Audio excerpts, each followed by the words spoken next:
Hi there, how are you? Greetings, salutations, all that fun stuff. My name is Jake Query, that is Derek Schultz. We are in the Lou Malnati studio. Fabulous, fabulous Chicago-style pizza, now Indianapolis-style pizza, because numerous central Indiana locations, primarily in Broderpool.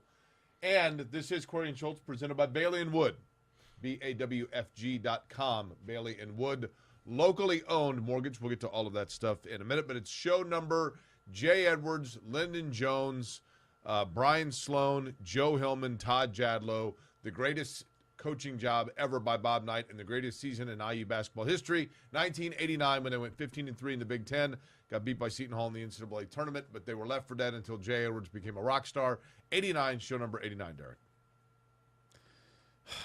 Anytime there's a chance for you to make something about Jay Edwards, the greatest player ever, you make it about Jay Edwards. If you could have seen Jay Edwards no play, one... I remember Jay Edwards playing. I'm not that much younger than you. Remember Jay Edwards playing? I remember Jay Edwards, yes. I had one of his skybox. He was drafted by the Clippers, right? Yeah, was he a second-round guy? 6 games. I know, but I had one of his cards along with. I used to collect Indiana players. There's no way players. you saw him play for IU. I remember him playing. Okay. What was his last year there? 89 or 90? 89. Okay. Yeah, I remember. I mean, I've seen that shot against Illinois 800 billion times, right. So maybe that's warped in my head. But I have a slight memory of Jay Edwards as a basketball player.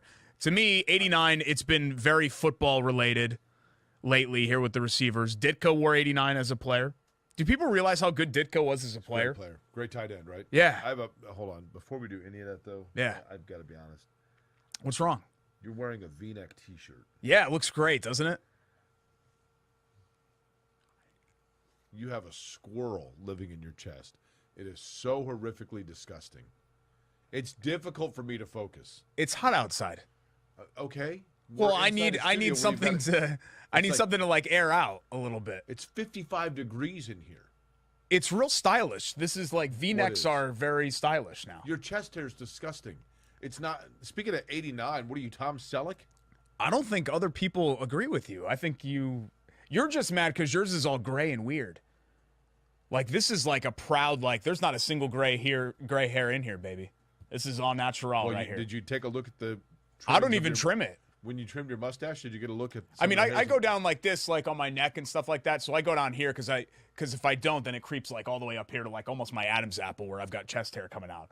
So I take that down, but I don't trim any of this right here. I just let this flourish. This is just a like nice fertile soil right here.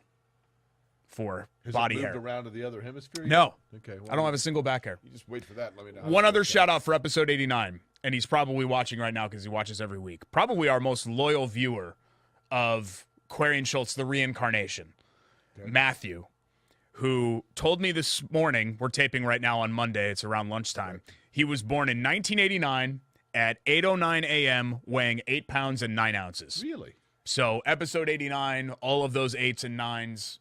Okay. We've also wanted to dedicate this to Matthew. Okay, fair enough. Mm-hmm. Much appreciated. Derek, there's a lot to talk about, even though, seemingly the summertime coming off of the 500 and moving kind of that transition into the NBA draft, it can be a slow time. This is when we would always do our Catching Up With series. Yep. But there's still a lot to talk about today. Yeah, what I like about the summertime is that I feel like you can go into a couple of different avenues. Like, no offense to football season, but when you tune into an October show of Query and Schultz, you know exactly what we're going to talk about, right? Or even in the winter, January, February with IU, Purdue basketball, the Pacers, etc. I thought we'd actually, lead today with Colts because we really haven't talked about them the last couple of weeks. We got heavy into the month of May stuff, and you and I both kind of like to take a break from Colts, at least on this show. I know that you don't have the opportunity to do that on your radio show. Mostly because it's 3 hours, but also because Kevin is Colts 365 days out of the year, which I appreciate about Kevin. That is his wheelhouse. But I thought sorry, I've got a cough again. But I thought we could talk Colts today. It's the chest hair. I know. We'll get that in post. 3, 2, 1. But I thought we could talk Colts today a little bit. All right. Well, what would you like to talk about? Well, it's OTAs, and everybody looks great. Everyone's in the best shape of their life. I forget OTA, what it stands for. We knew this at one time, right? Optional team activity? No. Organized team activity. activities. So it's not optional. This is. Well, there's a voluntary and then there's a mandatory. We went through the voluntary. Yeah. And then there's mandatory and then there's a mandatory mini camp. Okay, but the OTAs that are upcoming here is mandatory. They are mandatory. Yes.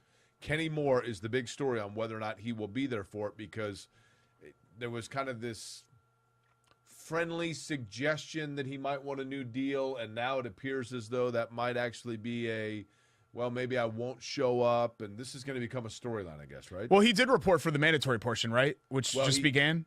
He had to do a physical, and he did go for that. Okay. Yes. So far, it looks like, I mean, these fines are pretty substantial. Even for a guy making $7-8 million like Kenny Moore, I think the fine is isn't it like $55,000 a day or something? Yeah, I mean, it's hard to put it in layman's terms for people that aren't making $8 million a year, because you see $55,000, you're like, oh my God. But I'm not worried about the Kenny Moore situation. OTAs to me isn't really about the guys that we already know. We already know about Kenny Moore. We already know about Michael Pittman Jr. It's more about, how does Parris Campbell look? How do Ngakoue or any of the new additions end up look? Or guys who are elevating their roles. Isaiah Rodgers, good example. How does he look? Is he ready to kind of take the next step? Because I think they view him as a cornerback of the future. I like Isaiah Rodgers. Yeah, he's got a lot of a great foundation of talent there to build upon. When his number has been called, he strikes me. He's always been ready to go, which is what I like about him. Yeah, and it's kind of the opposite of Parris Campbell, unfortunately. But I kind of like how Frank Reich approached it, where he basically said, look, we really like Parris. We've never not liked Parris, and we are super confident in Parris's ability. The problem is that he's got to be out there for us. So, sometimes you see coaches come in and they almost get defensive about the injury-prone stuff, but Reich has kind of laid it out there. He understands what all of us understand, is that Parris Campbell can look great in pads in June. We need Parris Campbell to be out there for the Colts in November. Right. And so far, he hasn't been. Do you anticipate that we see the Parris Campbell finally that was drafted? God, I hope so. I think the issue that you ran into with the Colts, particularly last year, is that you were too dependent on that happening. Now you've drafted Alec Pierce. I'm still under the assumption, and maybe this is the wrong one, you tell me if you disagree. I'm still under the assumption that they're going to bring in a veteran wide receiver. It feels that way, unless that veteran wide receiver they're bringing in is T.Y. Hilton. I'm not sure if it's going to be T.Y. or not. I would think that they would want that presence. I'm going to button this. Just go ahead. You do you, man. Yeah, you do whatever you want. I'm staying over here. I'm living my life. You live your life. But it looks horrific. That's cool, the top button. That's kind of the look now. Yeah, well, then you should go for that. No. For collared shirts. This has no collar on it. This is a V-neck. A little bit different. Aren't you a I think Parris Campbell is fine if you're not depending on him. And when you look at this roster, it would be great, because I'm convinced that this offense would really take off with a healthy and effective Parris Campbell, because he does something that no one else on the roster can do. They've got some weapons already, though, Derek. No, you're right. He has some stuff in his skill set that nobody else in the wide receiver room can do. But let's say, worst case scenario, he's not healthy again, and this is it. This is the last chance for him, and then you move on. At least you have Pierce and the continued progress of Pittman. You feel good about Doolin being your new Zach Pascal, etc. Can Doolin be more than that? I'm intrigued by Doolin, because he's got great speed, and he's another one that there were not a lot of expectations on him, and he was a very good special teams player. But when his number has been called as a receiver, I think he's responded well. Now, there's a difference between responding well when no one's expecting you to do anything, and then all of a sudden people focusing in on you, right? Yeah, and we kind of saw that with Pascal, right? We saw that a little bit. I got a message right here. Chest hair looks great. Sean, he's our director today, so he just actually texted me thank you, Sean, during the show. So I get it on my Apple Watch. No biggie. Remember how anti you were of these things? You were like, these suck. No one will ever have them. Watch. Yeah, it is. No, that's sure is. It's like a Garmin. No. I'm married to the whole Apple thing. I'm a disciple. I was never opposed to the Apple Watch, Derek. What I was opposed to was the notion from people within the first year that this is overtaking the world and everyone's going to have one. Yeah, I guess that didn't really happen. Right. But getting back to Doolin, I think in an ideal world he's your fourth guy, but is there a little bit more potential there? Yeah, maybe. The problem is that Pascal kind of rose, remember? And then last year he was a disaster. I mean, he had independent of when, Zach Pascal did not have a good season. Right. And so it was actually great that Doolin stepped up the way that he did, because I think he kind of filled that void. Well, Pascal, okay, I think what happened with Pascal is what I'm talking about with what you have to watch with Doolin, and that is that Pascal, they hit their ceiling? He got on the radar. Yeah. So then suddenly people are kind of focusing. He's in the scouting report. That changes the way you play. Yeah, I think that's a good point. I don't think Doolin's there. Now, if Campbell can't go, then maybe he will be, because then you're going to be relying on him for a lot. But again, Jake, kind of like when we're laying out, and this will be an ongoing discussion throughout the offseason, when we're laying out the expectations for the Colts, a lot of the arguments make sense if everything plays out best case scenario, Like, best case scenario, if Pay and Dio make a big step with Ngakoue in tow, the pass rush would be great. Best case scenario, Parris Campbell's healthy and changes the dynamicism of the entire offense. What was that word? Dynamicism. The dynamics. Dynamicism of the entire offense. Changes the dynamic. It's dynamicism. It's a hard word to say. I think I'm actually doing it correctly, but you keep making me repeat it, so it sounds stupid. It changes the dynamic. The dynamicism of the offense. I don't know that. He'll make the offense more dynamic. Okay. So he's adding a new level of dynamism. But dynamic is both a noun and an adjective. So you could just say he changes the dynamic. How do I know that that's accurate? It's got to be as accurate as dynamicism. Okay. Here, wait. Let me see your college degree, and then I'll give me a couple months. Take your. But I was an English major. English major 30 years ago. What's your degree in? Sport communication broadcast. Okay. Well, we see how well you're able to do that. So I'm an expert on that, obviously. Language. I've made that degree work out for me. I think there will be a new level a new gear that this offense can reach. But again, I've got to connect to Wi-Fi, and then I'll be able to tell you whether or not it's the dynamicism of this. We're still hoping for a lot of things to come to fruition for the Colts, and all of those things are possible. And I'm excited about the upside of this team, but you still worry because I shouldn't even say almost, never does it all work out. Never does it always happen the way that it's supposed to happen. There are always things that pop up, and I think we have to prepare ourselves for that. Like, I'm very bullish. This is as bullish as I've been on the Colts in several years.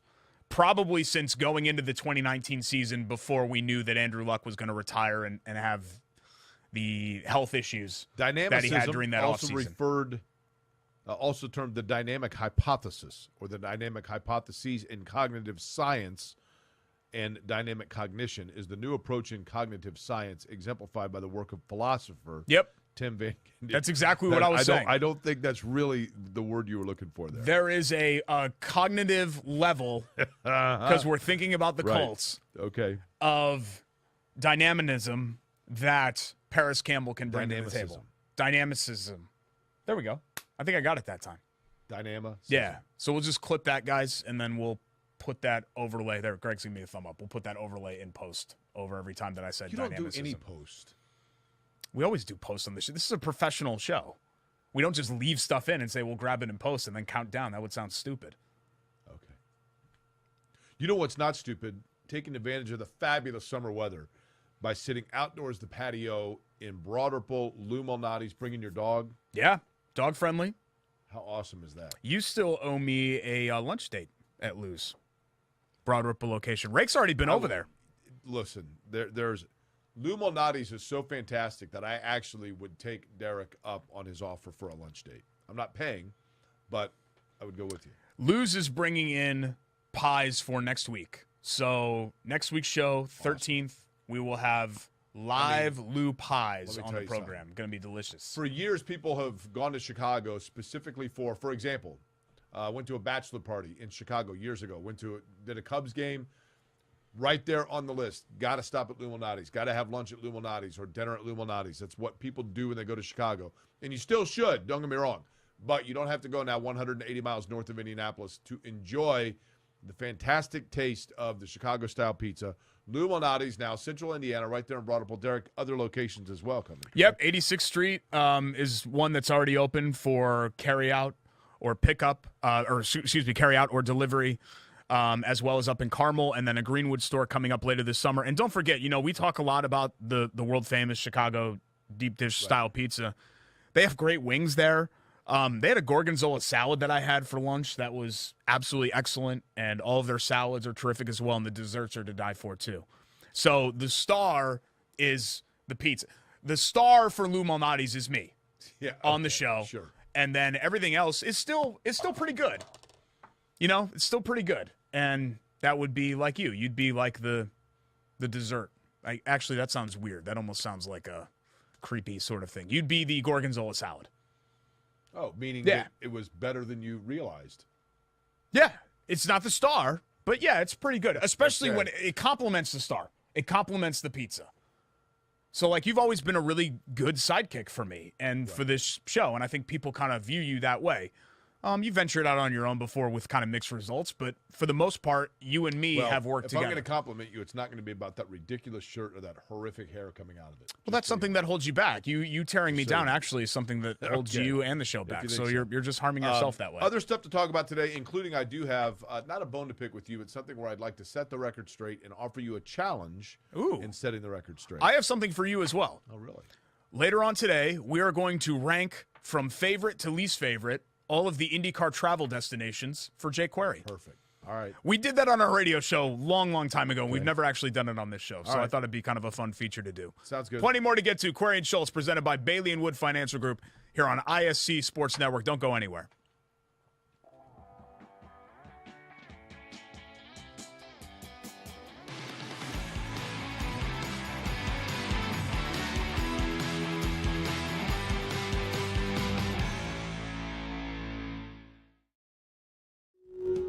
Hey, I'm Jeff Saturday, and my favorite thing when I was a professional football player was Indiana. The Hoosier State always made me feel like family. That's why I trust Indiana's hometown mortgage lender, Bailey & Wood. This family-owned company not only gives back to the communities they serve, but also with their 5-star customer service, they can close on your dream home in days, not weeks. So remember, Indiana, you can always get your mortgages at a snap with Bailey & Wood. Hey, Jeff, how does this look? Yay! Not bad, bud, but let's stick to mortgages.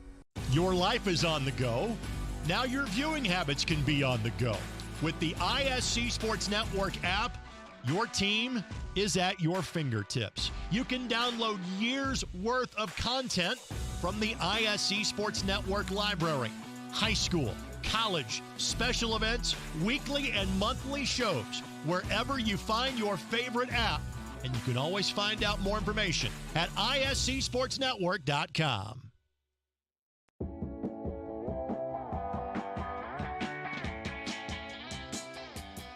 Group presents Query and Schultz, ISC Sports Network, 855-350-HOME, BAWFG.com. For our friends at Bailey and Wood Financial Group, BAWFG.com, 855-350-HOME. They have their golf outing coming up in August. And I raise a ton of money for charity. Didn't tell you this. I volunteered you to MC with me. Well, not really MC, but we're going to do like a Q&A thing because they've got Jeff Saturday. Okay. John Daly, Mark Clayton, Mark Duper, all coming to. I thought it'd be right in your wheelhouse with Duper and Clayton, especially because you grew up watching those guys. I mean, the Dolphins were. Am I right in saying in the 80s the Dolphins were like the really fun team to watch? Oh, I mean they were. Well, I mean let's face it, they were the only team to beat the '85 Bears, right? Marino was just. It was like pinball. It was Monday Night Football, wasn't it? Yeah, that's what I thought. Okay, yeah, Duper and Clayton were dynamic. Like week 13 or something. Mark Clayton, Cathedral in Louisville. Yeah. Where did Mark Duper go to college? Rakestar probably knows that. I don't know.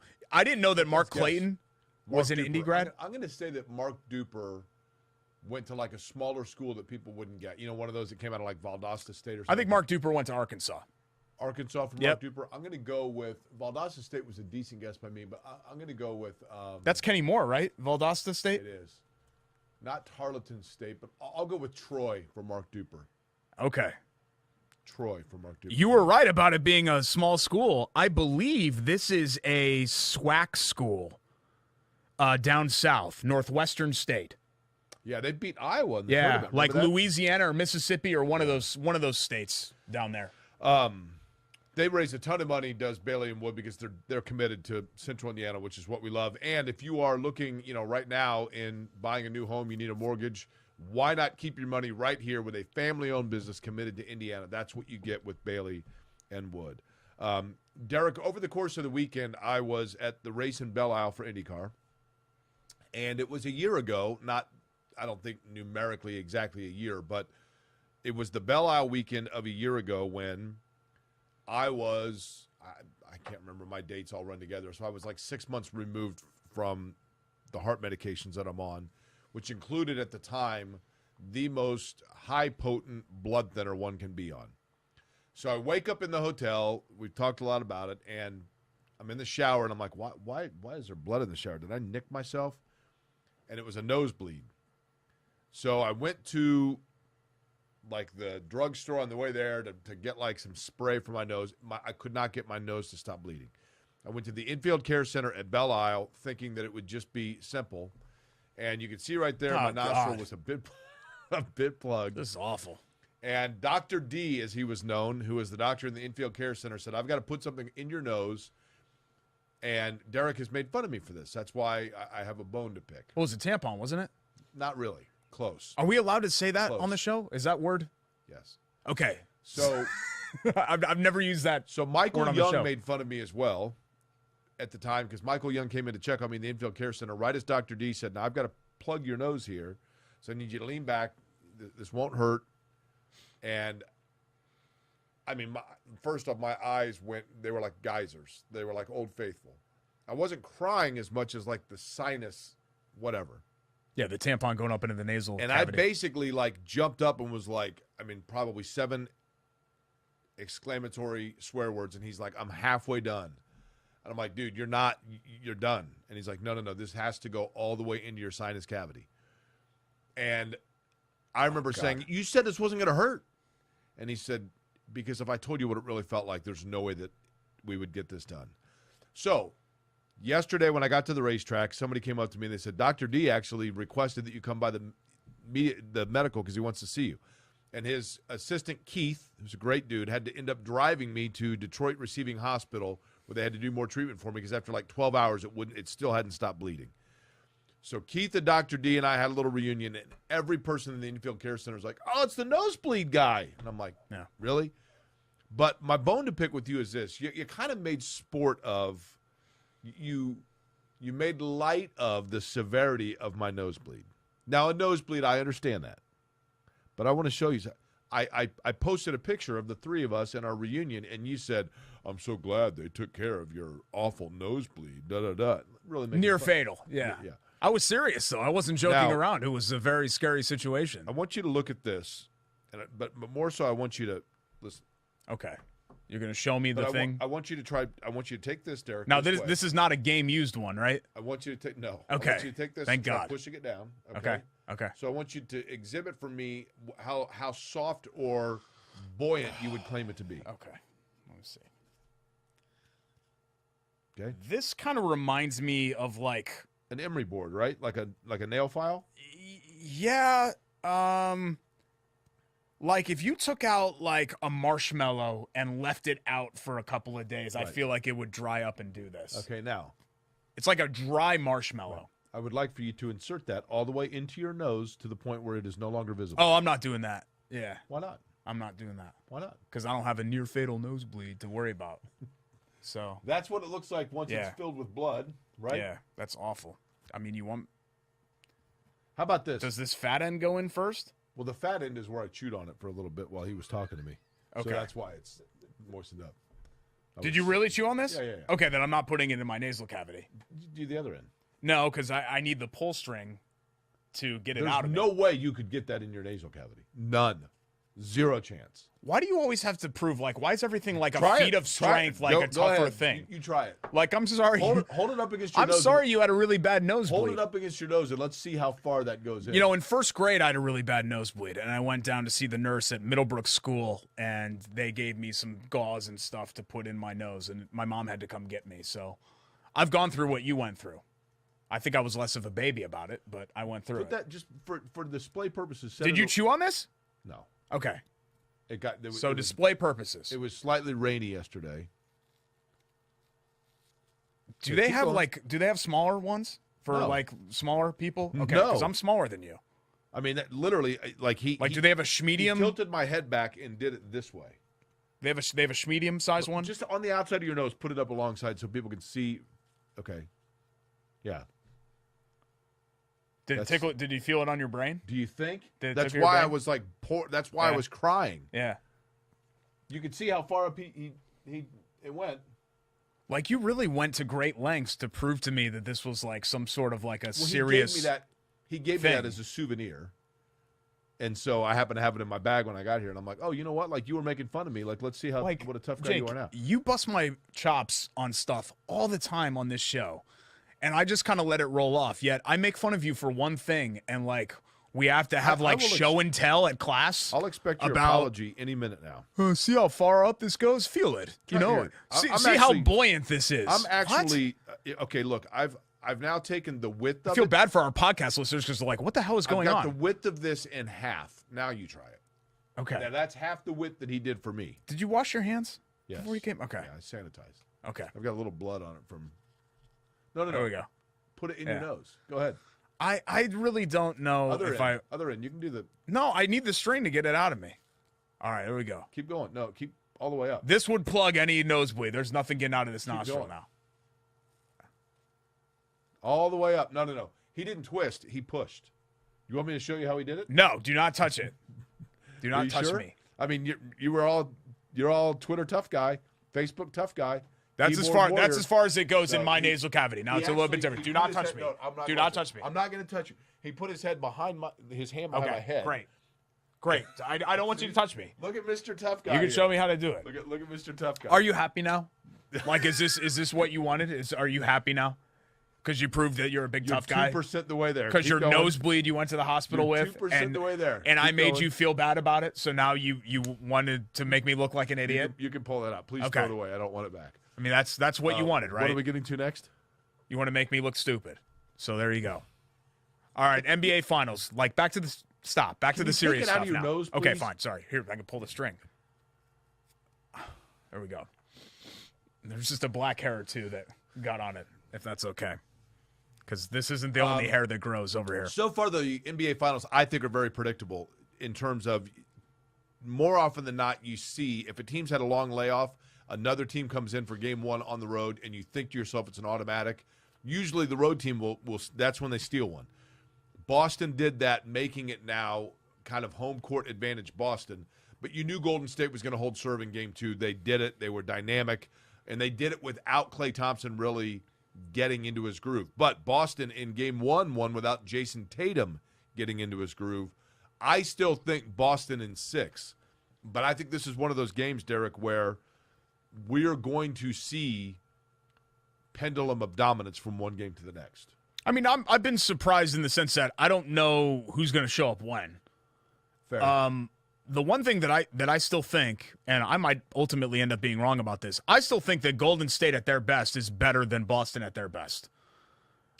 Here's the thing, both of those teams can really turn it on, but when Golden State turns it on, like what they did in the third quarter on Sunday night, but what about when Boston? It's an avalanche. What about what? No, Boston you're did right. in Both of them can do it, I mean, but like Jake, Steph Curry's hitting like fading like 25 footers and stuff. Like it's just, but you can't even guard it. It's so stupid. I understand that. Jordan Poole's hitting from half court. Like, okay, what do you even do? Steph Curry and Klay Thompson, they are 1 and 1A. And then Jordan Poole would be their third fiddle, right? Draymond Green, I realize, does a lot of things. I don't know, offensively speaking, that you would say that about him. Boston, Jason Tatum and Jaylen Brown are 1 and 1A. Marcus Smart, Williams, and Horford, to me, are better than the supporting cast that Golden State has. I think top to bottom, 1 through 7, Boston is Wiggins, better than Golden State. Looney. Wiggins is a good player. I think they both, depth-wise, are very similar. And I think they both have guys that can basically go off at any time. You know, Poole can go off at any time and give you that. I think it's this, like, neck and neck. I mean, it's a great matchup. But gun to my head, I think the Warriors are a better team at their best, and I think they showed that last night. What I worry about with Boston is that they've had the propensity, they did this in the Heat series, where they just disappear for like 8 minutes. Right. And it's like, what are you doing? And last night, if you go back and look, I'm talking about game 2, we're taping this right now on Monday. Every other quarter is even. First quarter, second quarter, fourth quarter is basically dead even. Third quarter is a huge blowout runaway, and that's when the Warriors basically landed the knockout blow and won the game. You know what's interesting is Golden State has on their roster, I believe this is correct. I think this is right. 3 players that were picked inside the top 5, and only one of them was picked by them, and he barely plays. Right? Isn't that right? Well, who are the top 5 picks? Wiggins? Wiseman. Oh, God, yeah. There was Who's the third one? Because Curry wasn't top 5. Curry was 8, I think, or Right. 7. Draymond was late. I'd have to look. Clay was 11. So Clay was late lottery. Clay was talked about going to the Pacers that year. They worked Right. him out, I think, if I'm not mistaken. Let me look it up real quick because it's going to bother me if I don't know it. I think And Poole was like in the back teens, right? Poole was after, the year that the Pacers took Goga, there were still like 6 more picks that went before Poole came off the board. I mean, Poole was definitely, I don't know if anybody saw that coming, right? No. Not like, kind of the instant offense. This is going to drive me crazy now. Sort of I'm guy. telling you, there is a, All right, here we go. I'm looking. Oh, Otto Porter. that's it. Yeah, Otto Porter. because he was taken right Third. after Oladipo and Third, Zeller, yeah. right? Yeah. Yeah. So, I mean, you got to, getting Wiggins was a big coup for them because Wiggins is my Alex Smith player, Derek. Really nice player that because he was a number 1 overall pick, people are like, but if he had been like with Golden State, because there was less investment from Golden State to acquire him than a number 1 overall pick, he's been able to be a really nice player for them. But with what he's doing right now, if a number 1 overall pick by Golden State had been invested in that, you'd be like, really? You know what I mean? I think we made the comparison to Jerry Stackhouse on the show, where I don't think Wiggins is going to be like some franchise-level transcendent player, but I think he's going to have a really nice career. He is a good player. And you'll look at his stats. He might only make like 2 All-Star games and maybe not make an All-NBA team, but you'll look at his stats after he plays 20 years and you're like, oh, my God, he averaged 22 a game for his career. Boston, to me, is intriguing because they have great players that they drafted and having a lot of picks to be able to make those drafts or a lot of, over to build that way. But to me, the glue for Boston is Al Horford. Yeah. I mean, to be able to go out, Brad Stevens, kudos to him for going out and saying, I'm bringing Al Horford here back because of his – man, this guy just does what is needed of him and just has a veteran presence about himself that is very, very impressive. Yeah, and Brad Stevens knows he was in the locker room, so he knows what he brought to the table and, You got to be in the what locker the room to impact. understand the game, Derek. Well, yeah. He knows what the impact that he has. Game 3, a lot will hinge on that, as they always do. Game 3 and Game 5 are a lot of times where these kind of 50-50 series are decided. But I'm just interested in, like I always try to think, I think the NBA more than anything else, maybe the NFL is becoming this as well because we're so obsessed with rings, but I think the NBA more than any other sport is so, like, legacy in the moment. Right. Right? Like, you're thinking about, what would this mean if Steph Curry was finals MVP and won another ring with kind of a new incarnation? I know Clay and Draymond are still there, but kind of a new incarnation of this team without Kevin Durant. Curry has how many? 3? Yeah, yes. But no finals MVPs. Right. Because I think it was Durant, Iguodala, Iguodala, yeah. Clay? Who was the other? Was it not Durant twice? Oh, maybe it was Durant twice. I mean, he was so good. I wouldn't be surprised if it was him again. May have been. By the way, And that's always been the knock on Curry. Like, Curry already is one of probably the 20 greatest players in NBA history, even if his career ended right now. But he's not going to get to that rarefied air until he, like, carries a team in a series like this. speaking of Game 3s, were you nervous for your New York Rangers in Game 3? Very. I mean, they were up 2-0. I know. You see Mika's goal? I mean, it was crazy. It was a rocket. The kids are just going crazy for the blue shirts in this series. It is what it is. I think Tampa should just kind of take – I thought there was some goalie interference. I think they should just take their gift win. But I think the Rangers are going to come back and take Game 4. As you guys know on this show, I've always been just a gigantic New York Rangers fan. So, You are? yeah. Yeah, huge How many Rangers fan. 94 Rangers can you name? Last time they won the Cup. Let's see. Mike Richter, Brian Leach, Mark Messier. I think was Steve Larmer there by then, or was he still with the Blackhawks then? Adam Graves. Nice. Okay. So many others. Yeah, et cetera, et cetera. Yeah, yep, lots of them. Okay. I have one high school friend who honestly thinks that I'm like really into the Rangers, and he's texting me like that like red siren emoji all the time, and sometimes I'm not even watching. So I'm like, yeah, like go blue shirts or whatever, and then I'm like, I don't have the heart to tell him. I just jump on the bandwagon on Who and was off. your hockey team growing up? I didn't really have one. It's just not a sport that I got into, which Not is the weird because a Whalers? lot of my friends were into it. We connected more with New York. My dad worked for what became Viacom, but Paramount Pictures, Gulf and Western, they were this big parent company that owned MSG Network and all of that. So we would get Rangers and Knicks tickets all the time. So we would go to Rangers games. It's just Did you? Okay. I was a baseball, basketball, football in fan. your elementary school. This is just a guess, but you tell me if this is right.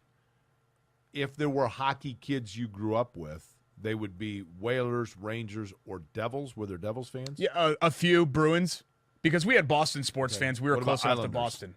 I knew one kid that liked the Islanders. Josh Linden was a big Islanders fan. Is he still? I have no idea. He was smaller than me, so I kind of picked on him because nobody was smaller than me. So you picked on him. Yeah, Okay. You're a bully. because I looked down on him.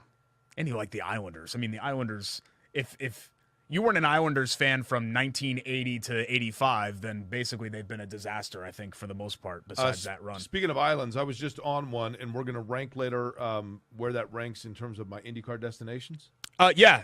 Can we do Love That Play, though, first? Yeah. Before we do that? Because course. it's NBA related. Okay. So I thought it'd be a perfect segue into our Love That Play. Love That Play, by the way, is brought to you by Love Heating and Air Conditioning. It's been around for over 100 years in Central Indiana. Love-HVAC.com. That's love-HVAC.com. Love Heating and Air Conditioning, of course, specializes in customer service, which is the best that you're going to find. Knowledge of product, integrity in terms of the way that they handle all of that, and then, of course, 24-hour on-call maintenance. I've known them my whole life, folks. If you are watching this program, then, I appreciate that, and I'm not going to steer you wrong. When it comes to your heating and air conditioning needs, Love Heating and Air, 317-353-2141. I promise you that you will be satisfied. 317-353-2141.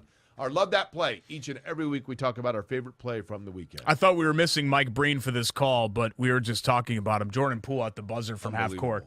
Really the TKO blow of Game 3. It was already a 20-point game at that point, but I mean, I think you knew Boston wasn't coming back. he was 2 feet over the half-court line and just pulled up, and, No bank. drilled it. Just drilled it. It's a heck of a shot. And, it's Mark Jones, right? That's Yes. the other guy. Not a terrible call. I think he said money or something like that, but you needed like a Mike Breen, like, bang! Because that's what it deserved. I thought it was pretty good. It was a haymaker. It was a good call, though. It would have been better with Breen. No offense to Mark Jones. Would have been better with Breen. Yeah. Needless to say, though, it is still our Love That Play, right? Yeah. We still our favorite play. 353-2141, love-hvac.com. Thanks to Chris and John and the rest of their team. All right, running down destinations next. Yeah, let's do it. All right, sounds It's Corey good. and Schultz. Oh, we're going to eat some hoagies, too. We are? Yep. Q&S. Eats. IndyCar. Jake Travels. Coming up next on ISC. No talking with your mouth full, Derek. I'm going to do whatever I want. Just like this.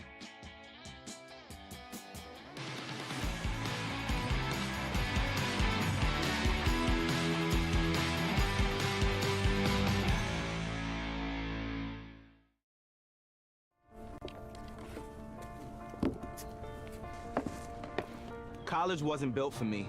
It didn't care if I had to work a double shift. Or if my kid had a fever. Deadline's a deadline.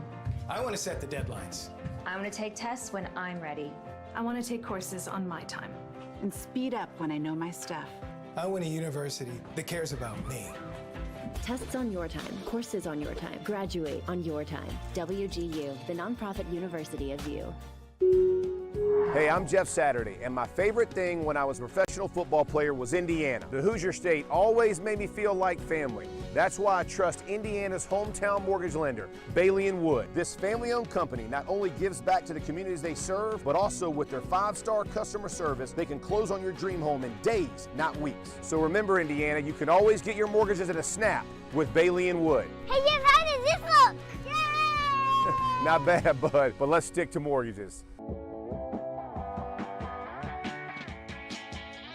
Rolling right along here on Corey and Schultz, presented by Bailey & Wood Financial Group. I'm Derek Schultz. He's Jake Query. We've got some sandwiches to eat. We've got some IndyCar to talk about. But you want to start with these delicious Sandos? Sure. From our friends at Hoagies and Hops, hoagiesandhops.com, 42nd and Boulevard. As you know, we've kind of gone through the menu. We've got a couple sandwiches to get to now for the month of June that we haven't tried yet, including the Zerns. And we'll get our hero of the week here in just a second. But the Zerns... And I've got yours here, Jake. Why don't you take a bite of that thing and tell me what you think? Okay. It's good. Munster, which is like my new favorite sandwich cheese, is on this Zerns, as well as they've got this thick ring bologna, which I think did we have that on a different sandwich? Or maybe she's got that as one of the sides as well. I feel like I've had this bologna before, but it's really, really good from Christina's shop.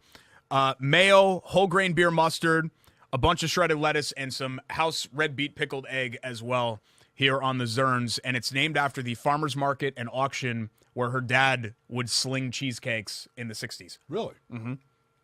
That's pretty cool. I love the... So she comes from a family, Derek, of cheesesteak makers. So this is like a second generation cheesesteak. I'm not kidding you. I'm not even, like, this is not show fodder. It's very rude to talk with your mouth full. It's disgusting. We have people that are anticipating, expecting, and enjoying, appreciating our professionalism. And that professionalism comes with not talking with your mouth full, having a decorum about you. Listen, Hoagies and Hops is fantastic. And very good. And they appreciate with us a professionalism in which we display their product, which means waiting until we are done eating it to then commentate about it. And also taking smaller bites and not being a complete slob. Well, I want to discuss the sandwich while the flavor party is going on. The flavor party lasts for a while. That's the beauty of the sandwich, Derek. I think it's better to describe it as it's happening. That's what I'm doing. You've eaten like an 8-inch sandwich in 3 bites. Does it sandwiches for me, especially always hot sandwiches, are like you drinking beer. Like you are the fastest, and you're not much of a drinker. Like Jake, you have like a beer or 2 beers when you go out, but Jake drinks faster than anyone I've ever met before. Really? Like you get a pint and you take 1 sip, and it's like 30 seconds later, and it's like the glass is empty. Mm-hmm. Like, did you ever do chugging contests? Mm-hmm. Okay. You didn't have as many, like, I had a lot of friends in a big social group in college, and you don't seem like you had that. No, that was the problem, yeah. Actually, it was probably more so, Derek, that I didn't have to do I never really had a chance to, chug and things like that and multiple opportunities because people were asking to talk to me the whole time, so I was always talking. I couldn't. Maybe that's why I swig fast, because I have to get it in when I can, because everyone wants to talk to me, whereas you probably more time to just... Well, people have always wanted to be around me. So it was like something about me that... Like your little buddy, what is his name? Timmy people want to spend time with me. Like Timmy Linder? Was that his name? Josh Linder. This is his name. This is really good. It is very good. I've never had this one before. As evidenced by the fact that you're about to finish it off there. Really, really good. Let's get to our hero of the week. So Hoagies and Hops, Hoagie, the Zerns, and our hero of the week. I feel like this flies under the radar, and it's actually kind of a shame. It doesn't fly under the radar for Rakestraw because he's a big tennis guy. Man. But we're to the point now where, like, what else can these guys do? Like, Djokovic and Nadal and Federer. 14 French It Opens. just keeps climbing, and he's got 22 Grand Slams now. He's won the first 2 this year because he also won the Aussie. But Nadal's 36, and he hammered this dude. 6-3, 6-3, 6-0. Right. 6-love, I guess I should say, because it's tennis, right? I mean, he only lost 6 games in the title match. It's incredible. It is amazing. During my childhood, Derek, we've talked about this a lot, but tennis was I went to North Central where tennis is a huge sport. And so maybe I have a little bit of a romanticism in my mind of how big it was in the 80s, but in the I don't think late you do. 80s. I mean, I'm a little young to remember the peak McEnroe-Connors eras, but the transition from those guys into Boris Becker, Yvonne Lendl, I didn't really remember Bjorn Borg, but Michael Chang. Yeah. Borg was more like late 70s, right? Yeah. But, I mean, it was electric, man. It was great. It was huge. And then, of course, you had on the women's side, I saw, obviously, Martina Navratilova, Chris Everett moving into Jennifer Capriati. Great players. And Steffi Graf. Steffi Graf was a great player. And, all of that was so much fun. And you're right. Right now might be the biggest golden era of actual competitive tennis. When you look at, those 3 that you mentioned, Nadal, obviously Federer. Federer's numbers are unbelievable. And then you're like, well, he's only in the conversation for top 3 all time. It's crazy. It is. Jokic, I mean, all of them. I mean, it really is, and especially because they've stolen Grand Slams from each other.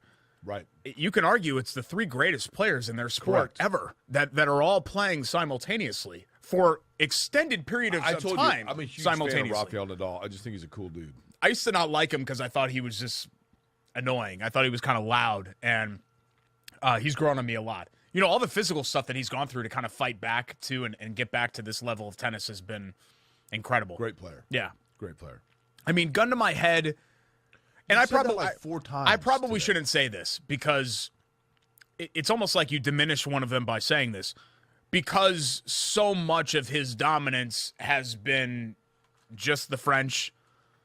I think I still might have him just barely third on that list, but you can easily argue that Nadal is one. If you wanted to, you could make that argument. You could make an argument. I'm not going to fight you about it. You could make an argument for any of the three, right? Yeah, you can make an argument for Djokovic. You can make an argument for Fed. Yeah, any of those guys.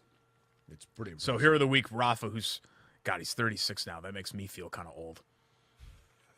You ready to rake your IndyCar destinations? I am. Now, all right. Let me ask you this disclaimer. Not just the ones from this year, because I know you're not traveling to all of them. I just, all the ones that have been on the schedule. So I figured up over the weekend. Do you want to guess how many races I've called? Ugh. I figured it up. Okay, I'm going to take the average of 20 a year for 15 years. So that'd be 300. You're high. And I'm going to, Well, I was going to say I was going to minus because I know they've sometimes had 16 or 17. Right.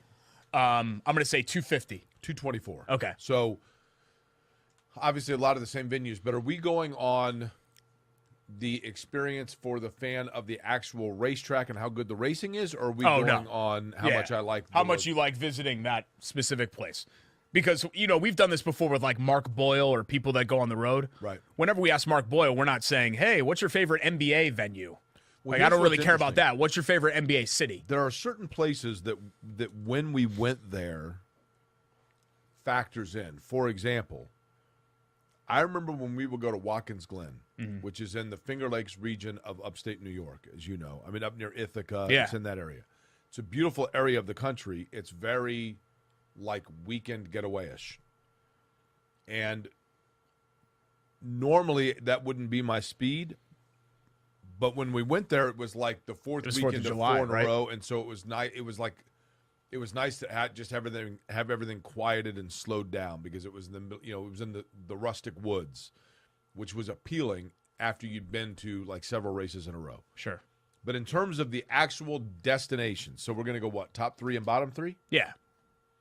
Long Beach is number 1, and it's not close. I love everything about it. Oh man, Southern California. The whole vibe around it is cool. It's electric. It's right there on the water. It's beautiful. The weather's perfect every time. Long Beach is number 1. Okay. I know you love California, so I guess I shouldn't be that surprised. Yeah, we're going to take California out of the equation because Sonoma, Long Beach, hell, even Fontana, which is like in the industrial area. It's in the Inland Empire. The weather's always – so those are all off the board. It goes without saying, even though obviously it was horrific what happened the last time we were there, the Las Vegas Motor Speedway in Las Vegas. Everybody knows Vegas, right? So I'm going to take Vegas off the board. And that was a one-off, right? They only did it that 1 year? That's correct. Yeah. Okay. I really enjoy Birmingham. Okay. That's one that's underrated. You guys do your weekend getaways. That would be a great one. Fun race, too. And, like, underrated restaurants. They're all local restaurants. Newer area on the east side of Birmingham is all really nice. People are friendly. Beautiful area. Birmingham's high on my list. I loved Baltimore when we did the 2 years in Baltimore. I loved everything about it. I loved everything. The history. The history, the people, the city. I was watching The Wire at the time, which was awesome. That would be high on the list. Nashville, Tennessee. Yeah, it goes without saying. Okay. That's a tough one. Yeah. Goes without saying. Are you going to list every place, or are you going to rank them? Well, that's what I said. Top 3, bottom 3. Okay. Bottom 3 would be Loudon. I kind of liked Loudon because it was so clean. The air was so pure. It's the middle of nowhere, though. It is the middle of nowhere. Well, Pocono. We stayed in Concord. Pocono. But you get to go to New York, right? That's what you did? Pocono, I did go into New York, which is about an hour and a half away. honestly, even though I know people love to go and camp there, and it's a great place to watch from the viewing sites, but Mid-Ohio, we stay in a hotel in Marion, Ohio, which is Warren Harding's buried there. That's cool. Okay. Iowa has grown on me, but it's the drive to Iowa. Yeah, that's I hear just brutal.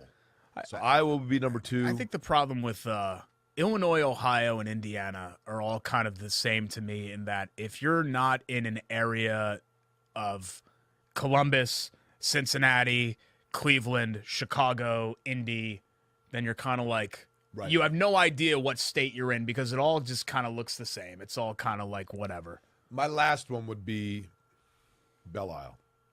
The island's beautiful. I think it's kind of cool going onto the island. But Detroit now itself, you don't have to worry about it anymore. Just a tip to Michiganders.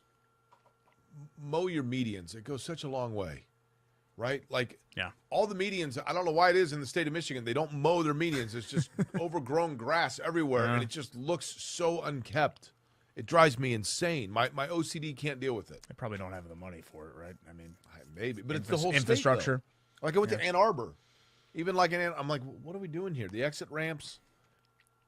Is it like just grass or is it like wildflowers? Have they tried to do something? Grass coming through cracked sidewalks and driveways everywhere. Yeah, no bueno. No bueno, correct. Can we get to our WGU Indiana Sage Move of the Week? It's IndyCar related, so I feel like I was going to shoehorn that in. WGU, by the way, is Indiana's largest online accredited university. Whether you're thinking about going back to school or maybe you're going to school for the very first time and you've been thinking about, boy, I'll tell you what, life's gotten in the way. I got a busy work schedule. My boss says it will help me at my place of employment with certification or a degree in a different area, an associate's degree perhaps. WGU Indiana has all of that for you. The largest online accredited university where you can work at your own schedule because ambition never rests. That's the beauty of WGU. Again, wgu.edu/Indiana is the website for all of your secondary education needs and a fantastic college degree from WGU. Derek's wife, a prime example, who finished her nursing certifications through WGU. Yeah, buddy. And there is Sage the Owl overlooking us right now. Yep, no thanks on Sage, but the rest of it I completely agree with.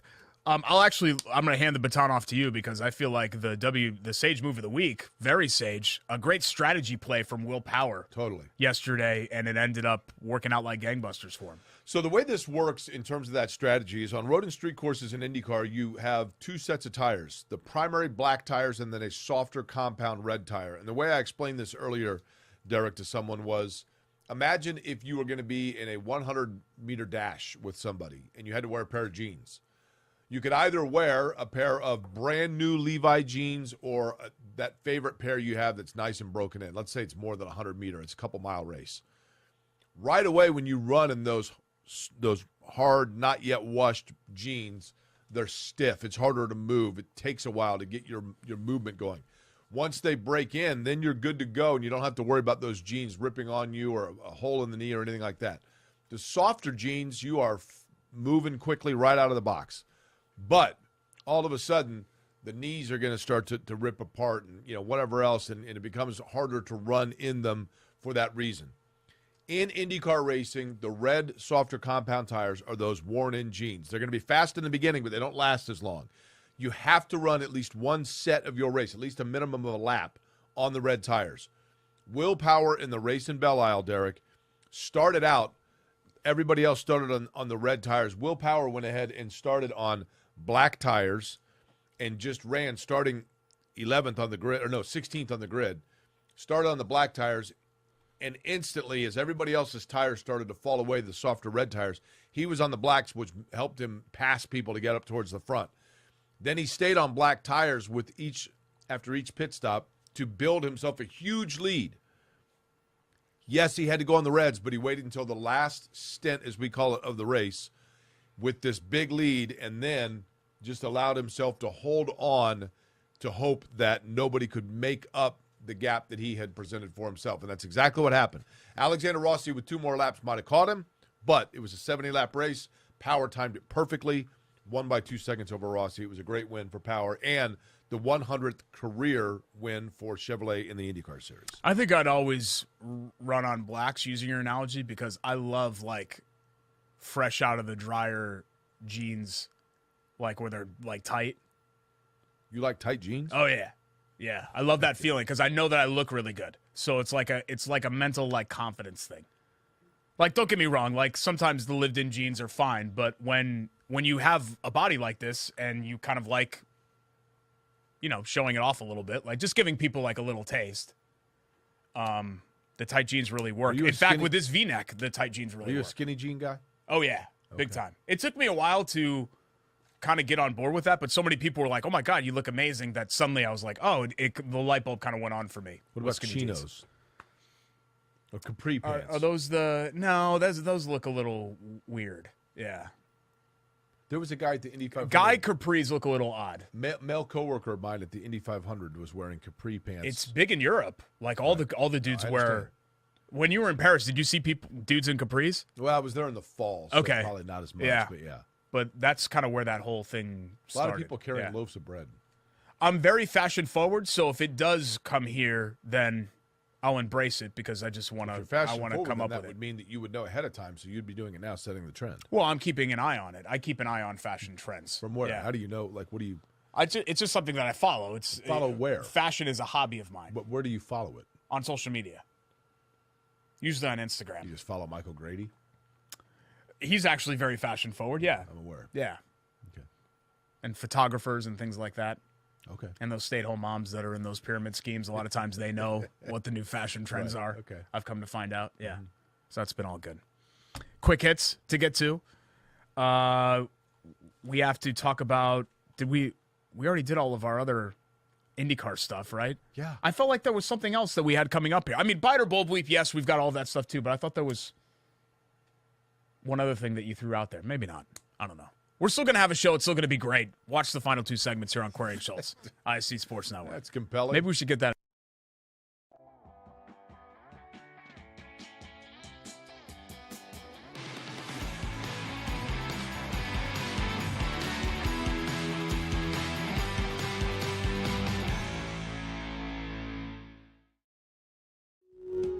Hey, I'm Jeff Saturday, and my favorite thing when I was a professional football player was Indiana. The Hoosier State always made me feel like family. That's why I trust Indiana's hometown mortgage lender, Bailey & Wood. This family-owned company not only gives back to the communities they serve, but also with their 5-star customer service, they can close on your dream home in days, not weeks. So remember, Indiana, you can always get your mortgages at a snap with Bailey & Wood. Hey, Jeff, how does this look? Yay! Not bad, bud, but let's stick to mortgages. Your life is on the go. Now your viewing habits can be on the go.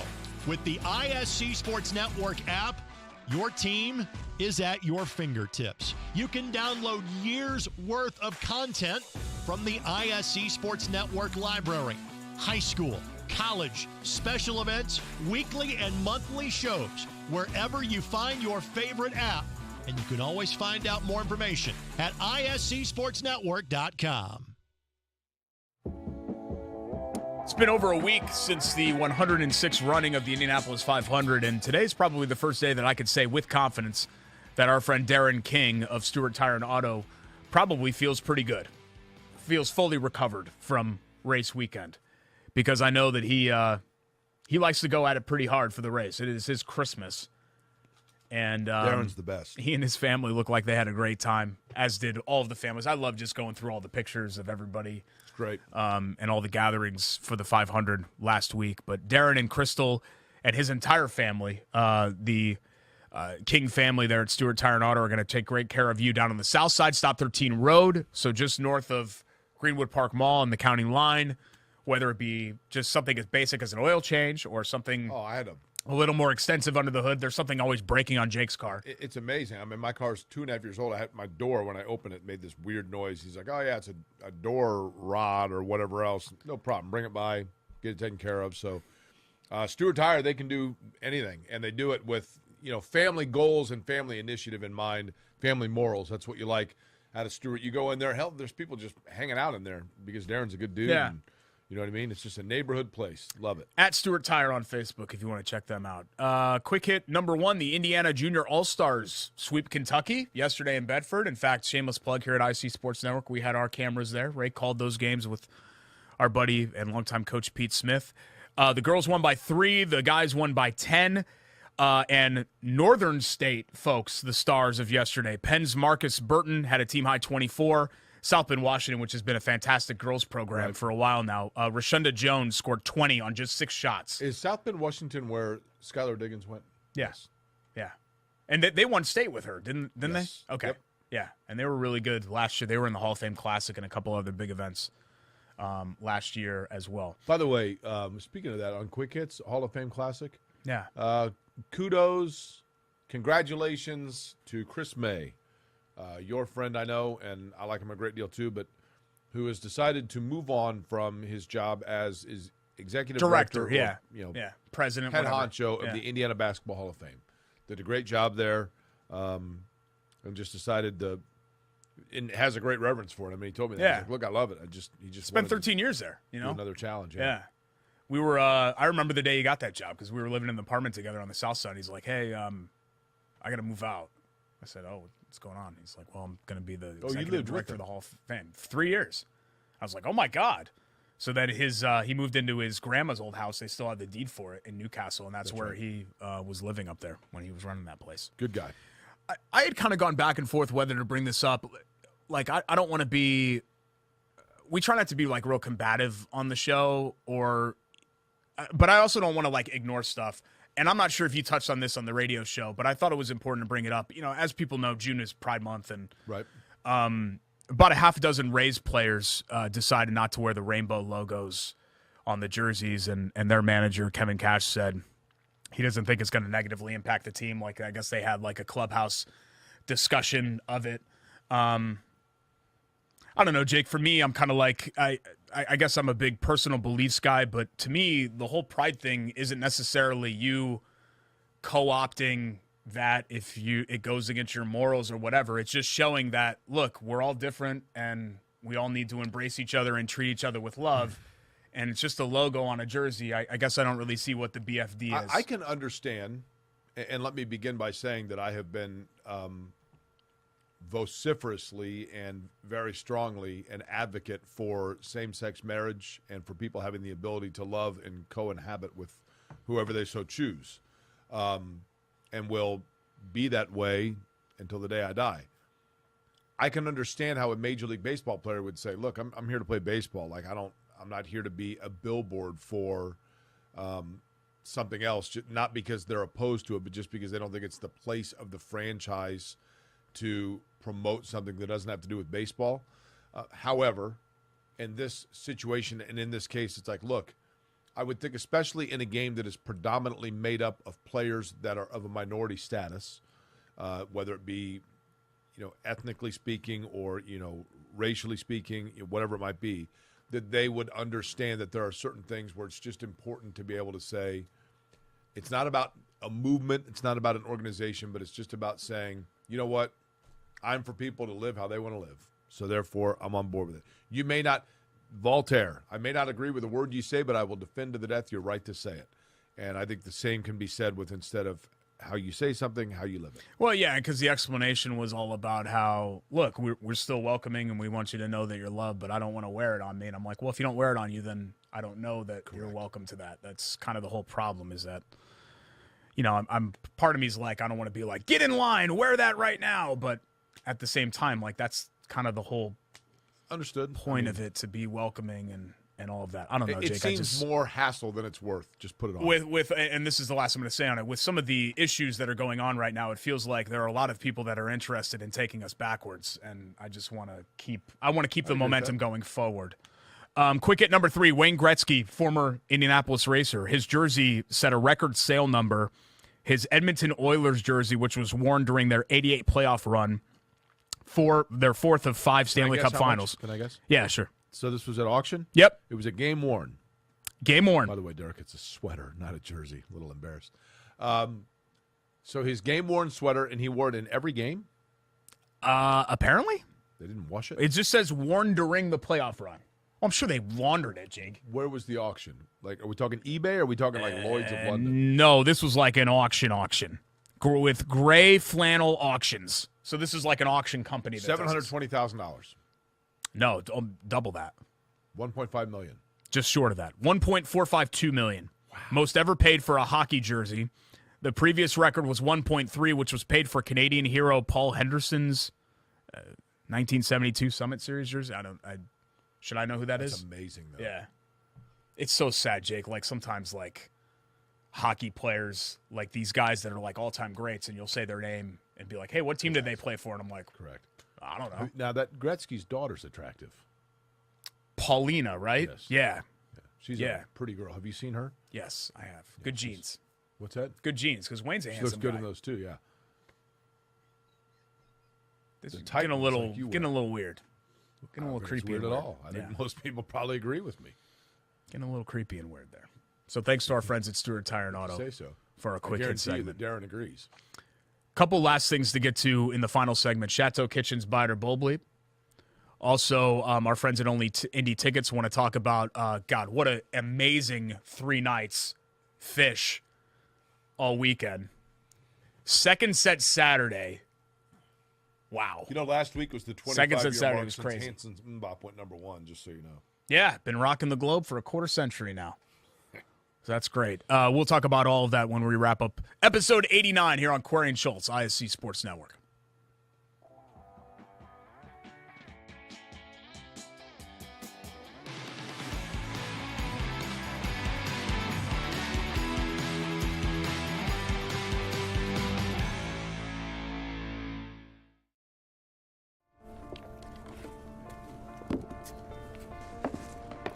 College wasn't built for me. It didn't care if I had to work a double shift. Or if my kid had a fever. Deadline's a deadline. I want to set the deadlines. I want to take tests when I'm ready. I want to take courses on my time. And speed up when I know my stuff. I want a university that cares about me. Tests on your time, courses on your time, graduate on your time. WGU, the nonprofit university of you. Hey, I'm Jeff Saturday, and my favorite thing when I was a professional football player was Indiana. The Hoosier State always made me feel like family. That's why I trust Indiana's hometown mortgage lender, Bailey & Wood. This family-owned company not only gives back to the communities they serve, but also with their 5-star customer service, they can close on your dream home in days, not weeks. So remember, Indiana, you can always get your mortgages at a snap with Bailey & Wood. Hey, Jeff, how does this look? Yay! Not bad, bud, but let's stick to mortgages.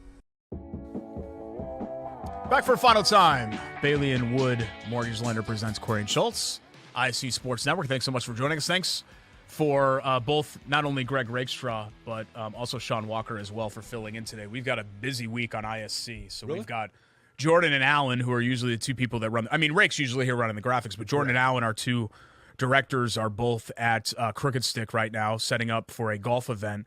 And Greg, who is kind of one of our other alternates in the Grand Poobah of ISC Sports Network, has a day job with the telecommunications company, and he's got some work commitments there. Sean also has work commitments, but he's kind enough to put those aside for 90 minutes to do this show today, so we appreciate Sean coming in. This is a work commitment? And doing this. I mean, Maybe technically, I guess, work, yeah, right? but he works more for the parent company. You know, Sean's kind of like Chris May, where he put in all those years and he decided, you know what, I'm good. Thanks for the memories. Time to move on for other stuff. He's building a house now. I think he's like literally building a house. He's moved up. Yeah, he's moved up several rungs here at the TCOM company. So yeah, Sean's moving and shaking now. He's kind of outgrown us at ISC, which we're perfectly fine with. Let's get to our friends at OnlyIndyTickets.com. Let's talk about that second set Saturday for Fish, because first set was it was okay. So I thought it was a little slow. Second set, they come out with a big fat yem, which I haven't heard in Indy in a while. I don't know if they've played yem in Indy recently. I went to the 16 show. I know they didn't play it then. They didn't play it during the run last year. But You Enjoy Myself was a really big one. One of their most popular songs. Played that. They covered a little Zepp, so Good Times, Bad Times. They hadn't played that since September. So a little rockin'. That was for the encore, I think, if I'm not mistaken. And then Fluffhead, which is one of my personal favorites, all in set 2 on Saturday. So it was jamming Saturday night with that second set. Last night's show, never miss a Sunday show. Last night's show was a good show too. Pretty good list. I think they went with Tube for the encore. I'm trying to let me look up the encore and see. I want to make sure. Fish on the Road, they have their own Twitter account where they tweet out the set lists in live time. Can't believe I didn't see that. Yeah, I'm surprised you didn't. Check that Fluffhead's out. about the guy that sells pills at a bank or something like that. All right. Well, he goes to see a banker asking for some bills. The banker said, I ain't got that, but I sure got some powerful pills. Oh, yeah. But there's a song. That actually doesn't do it justice. Slaved at the Traffic Light was the encore. And did you go to the show? No, I didn't go. So just by osmosis, like I'm just excited about what they played. Why didn't you go? Picturing what they played. I'm just not a big concert guy. Just not a concert guy. I don't really like loud, which is amazing. I put up with you for so long. I saw that, you say that Fish is hip, sexy, and cool, right? Yeah. And then It's all I saw that. the only person I know that went is Kent Sterling.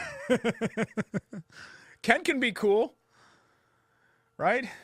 I love Yeah. Kent. We've been friends with Kent for a long time. He fired me once, but other than that, that's he's the cool. beauty of Fish is that young and old. Kent's older than you, right? Mm-hmm. Okay. So you could be, whatever Ken is, 55, probably mid-50s? You'd be a 55-year-old dude. You could jam out to Fish. You could be a 15-year-old kid. Jam out to Fish. Is Fish an It acronym? hits all levels. Is Fish an acronym? It's an acronym for awesome. Yeah. Okay. Hell yeah. But that show Potentially is harmful ingestion of harmonies. that show is available right now on the that's what it is. all 3 nights in Noblesville, available right now on the Live Fish app. Potentially harmful ingestion of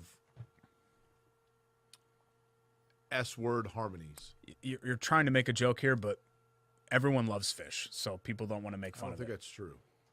People don't want to make fun of it at all. Concerts, Fever games, and then, of course, when we get in season, Colts, Pacers, anything Indianapolis, go to our friends at onlyindytickets.com. Your ticket to what's happening in Indy. Our Hanson tickets at Old National Center, as we announced last week, Mike Harris won. He actually messaged me, and he said, hey, I've never been to a Hanson show.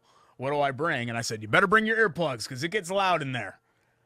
They start rocking and rolling, and it gets, I've had a headache before after going to a Hanson show. Disguise would be a good thing. Why would you want to wear that to a Hanson show? You want people to see you there. Okay. Anything and everything, onlyindytickets.com, 100% worry-free guarantee. So head on over there and make that if you're using another third-party place to buy tickets, or God forbid you're going to the actual ticket office, don't do that. Go to onlyindytickets.com. Those are the people that you should exclusively use for all of your tickets. And we appreciate their continued support and involvement in our show. Chateau Kitchens, buy it or bull bleep. No nude pictures of Derek this week, thank goodness. Chateau is over at my house looking at the basement. That's going to be the next project, and that is going to be extensive. It's a 100-year-old house, so they got to bulkhead a bunch of things. In the middle of it. Yeah, but we took out the toilet, so I don't think we're going to do. The house already has 3 full bathrooms in it, so I don't think we're going to do the downstairs the basement half bath like we were originally planning. Okay. But it's going to be some really heavy turn lifting. the basement into your kid's bedroom? No, he has a bedroom, but kind of like a playroom / man cave. So I've got some memorabilia and some other stuff to put up. Is that where your little Patrick Ewing Lego toys are Yep. going? No, not Legos. Starting lineup figurines. Okay. Yep. You still have those? I sure do. Yeah. And that is my space. So we have the entire house. Next to the basement The entire toilet? house is all of Ashley's space, and next to the basement toilet is Derek's space.